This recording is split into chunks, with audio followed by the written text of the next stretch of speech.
Isa ka ba sa nagtataka kung ano ang habagat at amihantara? At ating alamin, ang pangunahing pagkakaiba ng habagat at amihan ay ang direksyon ng hangin at ang dala nitong panahon.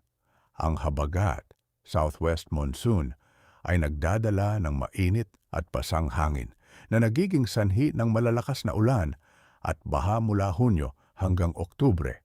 Samantalang ang amihan, northeast monsoon, ay nagdadala ng malamig at tuyo na hangin mula Nobyembre hanggang Abril na nagre-resulta sa mas malamig na ang ng katangian ng habagat ay mainit, mahalumigmig at basang hangin mula Indian Ocean o West Philippine.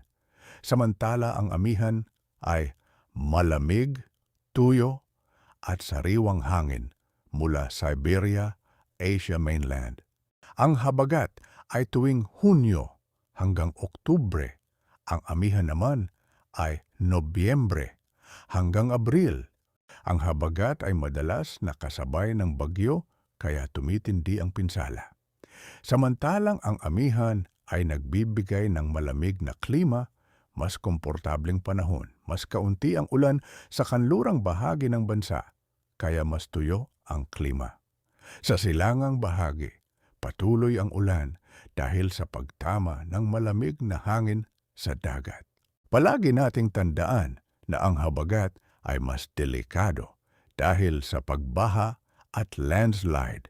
Ang amihan ay mas ligtas ngunit maaaring magdala ng ulan sa silangang rehiyon. Parehong mahalaga sa agrikultura. Habagat para sa patubig ng palay. Amihan para sa tuyong panahon ng ani. Isa ka ba sa palaging handa sa tuwing sumasapit ang mga panahon na ito? Paalala, mag-ingat po tayong tahat. Please like, share, and follow my page.